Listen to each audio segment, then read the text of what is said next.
So, I spend a lot of my time making videos, you know this. It's a whole process. There's scripting, shooting, finding B-roll, editing, color grading, sound mixing. It takes a while to get it right. But lately, the conversation around AI has been getting louder and louder. It's not just about chatbots or image generators anymore. Now, AI is stepping into the video editing suite. And that got me thinking, could an AI actually create a full-blown YouTube video from just a single text prompt? A video that's actually good?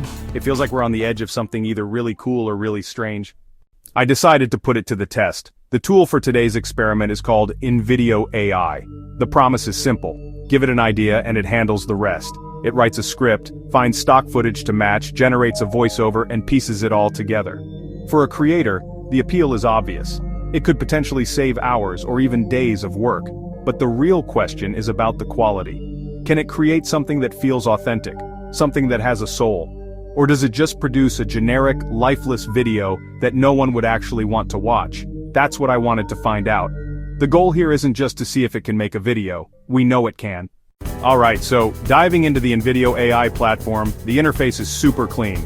It's basically one big text box, refreshing. No complicated timelines, no million buttons to click. It just asks you for your idea. I typed, create a YouTube video about how to stay productive when working from home. I tried to be specific, but not too specific.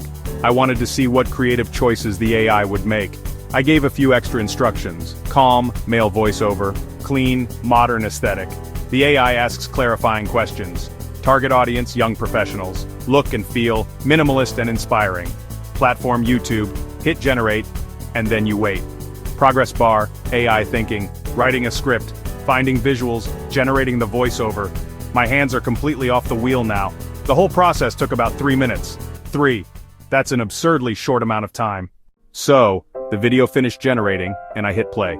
The first thing I noticed was the script. It was surprisingly decent. It followed a logical structure, starting with an intro, create a dedicated workspace, set a routine, take regular breaks. These are classic, solid pieces of advice for working from home. The language was clear and concise, and it flowed pretty well. Next up, the visuals. The AI pulled a series of stock video clips that matched the script. Dedicated workspace, clean, minimalist home offices. Set a routine, someone making coffee and checking a calendar. Take breaks, stretching and looking out a window. The clips were high-quality 4K and matched the minimalist, inspiring vibe. The pacing of the cuts was pretty good, changing every 5 to 7 seconds. Then there's the voiceover. I had asked for a calm male voice, and that's what I got. The AI-generated voice was clear, well-paced, and not robotic. It sounded almost human. My honest first reaction? I was impressed. Not blown away, but definitely impressed.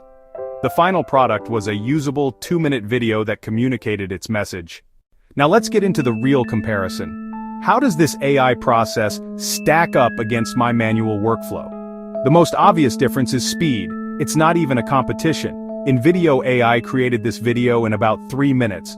For me to create a similar 2-minute video, we're talking about a 4 to 5 hour process. I have to write the script, set up my mic to record the voiceover, edit the audio, search through stock footage libraries like Storyblocks and ArtGrid, download the clips, and then edit everything together. The time savings with the AI are just astronomical. But then there's the quality. And yeah, this is where it gets more nuanced. The AI video's quality is consistently good enough. The stock clips are in 4K, the voice is clear, the script is logical, but it lacks a unique point of view. It lacks style. When I choose B-roll, I'm looking for specific shots that have a certain feel, a color palette that matches my brand. When I write a script, I inject my own personality and anecdotes. The AI can't do that. It can only create a generic version of good. Let's talk about the pros and cons. The biggest pro is, without a doubt, the speed and efficiency. You can go from idea to finished video in minutes. This is a game changer for anyone who needs to produce content at scale, like for social media ads or simple informational videos. On the flip side, the biggest con is the lack of originality and control. You get what the AI gives you. The final product feels impersonal. It doesn't have your voice, your face, or your unique perspective. So we land on the final question. Is a tool like InVideo AI worth it for creators? And the answer is, it depends on what you're trying to do. If you are a personality-driven creator like me, where your face, your voice, and your specific opinions are the product, then this is not a replacement for your main content. However, that doesn't mean it's useless. I can see a ton of valid use cases for this. Imagine you need to create quick, informative videos for social media like shorts or reels, or maybe you run a business and need to make simple product explainers or video ads without hiring a whole production team. My recommendation for other creators is to view this as another tool in your toolbox, not as a replacement for your craft. Don't be afraid of it, experiment with it. Use it to quickly visualize an idea or create supplementary content that would otherwise be too time-consuming to make. It's about leveraging the AI's efficiency for the right tasks, freeing you up to spend more time on the creative work that really matters. Ultimately, AI video generators like InVideo are here to stay, and they're only going to get better. Right now the output is impressive but generic. In a few years, it might be indistinguishable from human-created content. The key is to not see it as a threat, but as an opportunity. It automates the tedious parts of video creation, which could allow for even more creativity. It democratizes video production, letting anyone with an idea bring it to life. It's not going to replace the top creators, but it is going to change the game for everyone else. And that's pretty exciting.